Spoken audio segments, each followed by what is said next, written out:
Dando continuidade ao nosso conteúdo de microbiologia, vamos falar um pouquinho das características gerais da microbiota do homem. E por que isso é importante?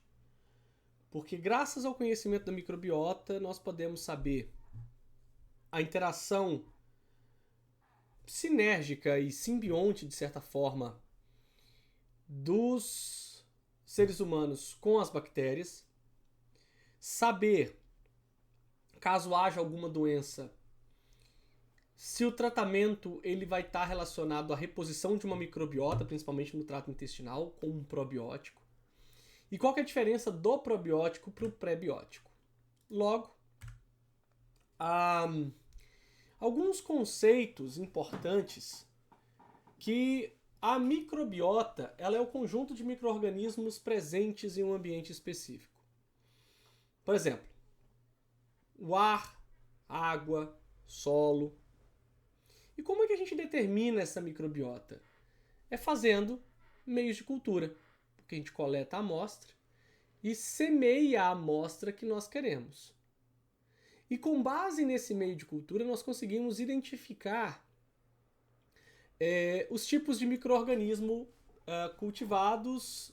Só lembrar da primeira aula, pela característica da colônia, pelos aspectos da morfologia, pelo Gram ou Zio-Nielsen.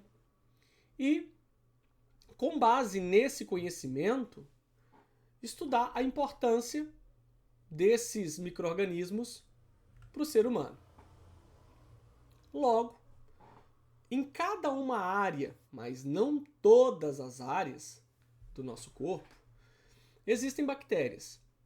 E elas são bactérias simbiontes porque elas estabeleceram uma relação muito próxima e auxiliam os seres humanos, da mesma forma que os seres humanos nutrem essas bactérias, e basicamente a absorção e até mesmo a transformação de alguns elementos em outros ativos é feito por esses micro-organismos.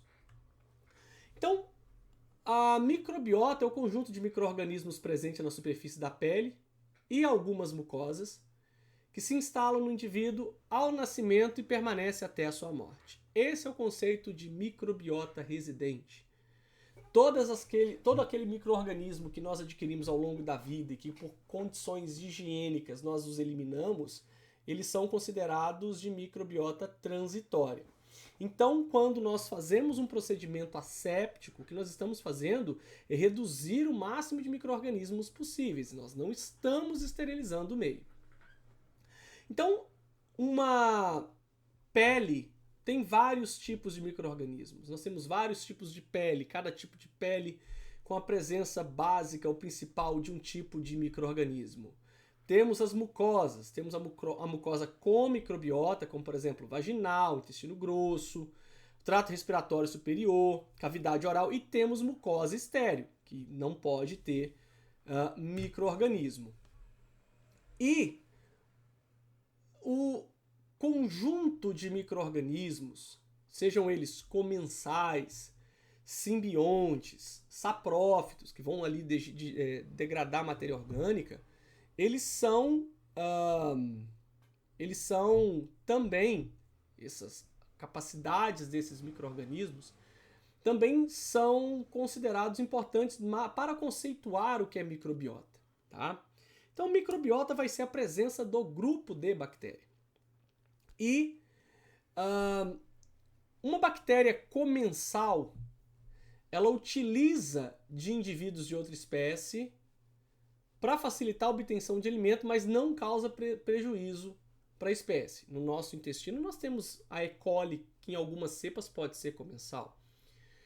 Temos as bactérias simbiontes, quando dois ou mais organismos vivos de espécies diferentes estabelecem uma relação mutuamente vantajosa, que é o caso da microbiota em sua totalidade. E temos as bactérias saprófitas, que não causam doença e elas vão degradar a matéria orgânica. Então, entre as bactérias não patogênicas e patogênicas, nós temos as bactérias oportunistas.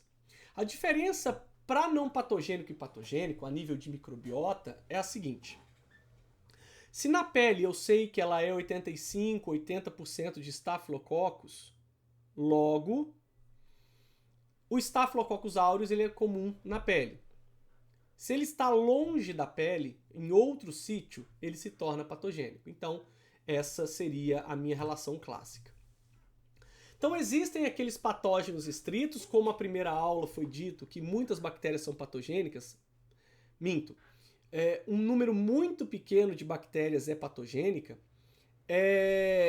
Elas são patógenas estritas, ou seja, elas vão sempre causar doença. E o patógeno oportunista, ele pode ou não causar doença se você mudar o sítio dele. A E. coli na microbiota, ok. Não todas as cepas, tá? Mas quando a E. coli está no trato geniturinário, ela causa doença. E quando a microbiota ela causa dano ao hospedeiro, ela gera infecção e doença.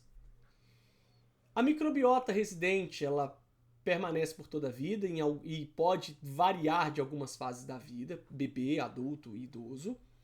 A colonização transitória, microbiota transitória, ou a colonização depende do patógeno específico ou da condição do estado do portador, fazendo com que essa microbiota seja convalescente, intermitente ou persistente.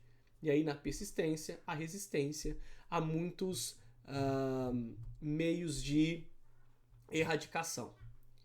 A microbiota transitória, ela está presente temporariamente no sítio anatômico.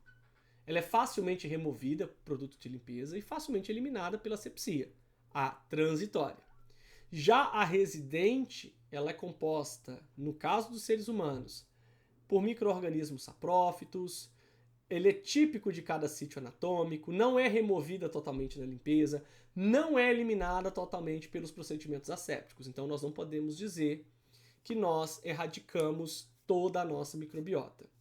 E a sua constituição, né, a sua composição, ela está diretamente ligada aos hábitos e condições do hospedeiro.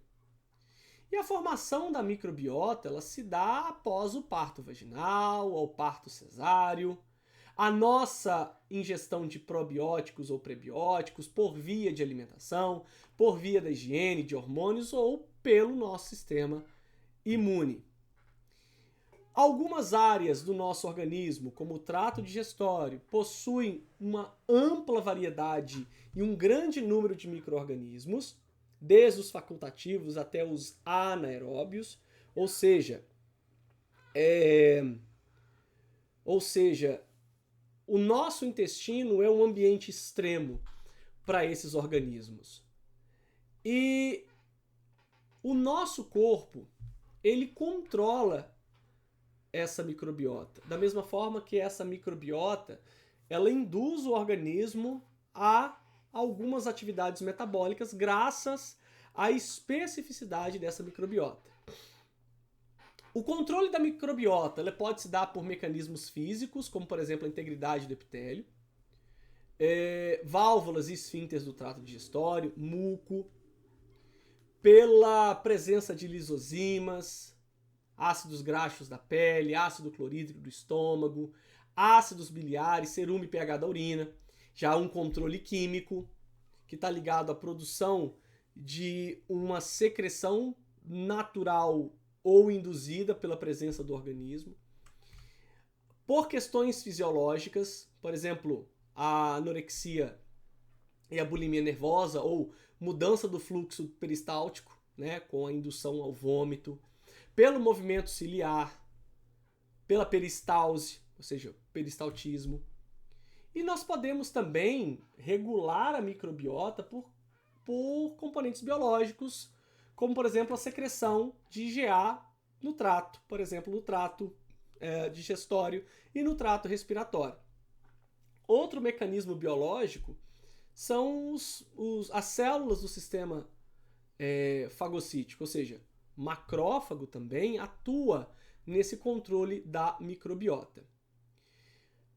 Alguns efeitos benéficos da microbiota residente é porque elas ocupam sítios específicos no ambiente ou no meio onde ela reside, impedindo que outras bactérias, nesse caso patogênicas, se liguem a eles.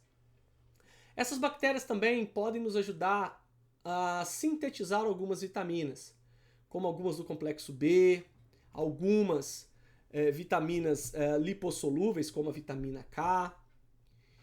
Alguns efeitos desfavoráveis da microbiota, a litose, a cárie. Então, quando a gente ingere muito alimento sulfuroso, a gente tende a ter a litose.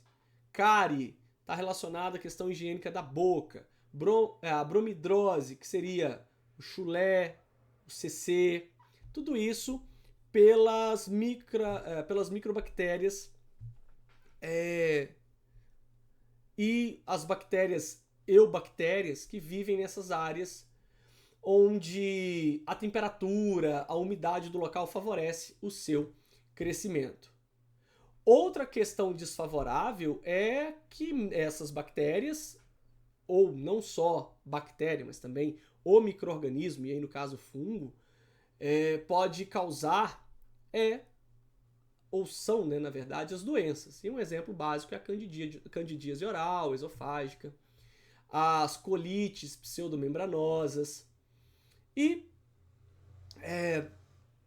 para cada relação, a gente observa que mesmo a microbiota, ela pode sofrer alteração no seu número quantitativo por algumas condições do indivíduo. Ou seja, o escovar os dentes reduz muito microbiota, mas a presença do alimento na cavidade oral, da sujidade na cavidade oral, estimula a bacteremia fisiológica, ou seja, o aumento do número de bactérias.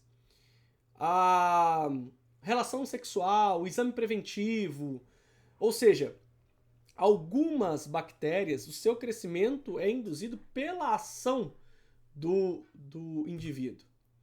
Um caso mais comum era o menino da bolha, né? O menino que não tinha uma microbiota e ele não era exposto ao patógeno porque ele não tinha uma microbiota residente. Então, qualquer infecção poderia tornar, né, séria e fatal. Foi um caso de uma condição séria onde o corpo não permitia estabelecer nenhuma microbiota. E chegamos num ponto interessante que é a discussão entre o pré e o probiótico, né? Quando é que eu uso pré, quando é que eu uso probiótico, né? Qual que é a diferença entre eles? O pré-biótico nada mais é do que um alimento, um carboidrato de cadeia média, que você pode utilizar para estimular as bactérias que ainda residem a se multiplicar. Já o probiótico é a bactéria em si, né? Mas tanto o pré quanto o pró tem a relação de promoção à saúde. Para você usar pré e pró, depende da condição e do dano que essa microbiota, ou a ausência dela, causou no organismo, tá? Então existem vários probióticos e prebióticos, lembrando que observem nesse slide que algumas bactérias estão com um código em vermelho, que é a cepa da bactéria. Então, se você comprar um prebiótico, onde nesse prebiótico só tem o nome da bactéria, fica difícil estabelecer o real papel dele como probiótico, porque você não sabe exatamente de onde essa bactéria foi retirada. Às vezes pode ser uma cepa patogênica, ou que não tem o efeito probiótico. Quando você comprar um probiótico e tiver um código associado a ele, significa dizer que aquela bactéria ela foi validada com estudos para dizer que aquele probiótico tem um efeito importante sobre o trato intestinal, por exemplo. Tá? E como dito anteriormente, os prebióticos eles são carboidratos que vão induzir seletivamente o crescimento de uma espécie específica de bactéria, Então, esses carboidratos, geralmente, oligosacarídeos, não são fermentáveis, não são absorvidos. Um exemplo é a inulina, que é muito comum em alguns grãos. A inulina, ela induz a diferenciação das bifidobactérias, o crescimento das bifidobactérias e dos lactobacilos no trato intestinal. Alguns alimentos naturalmente são ricos na inulina nesses prebióticos. Então a nossa dieta também ajuda a manutenção da nossa microbiota. Mais uma aula para vocês, espero que vocês tenham gostado. Amanhã tem mais. Deixa aí o like, compartilha, inscreve se não é inscrito e até a próxima.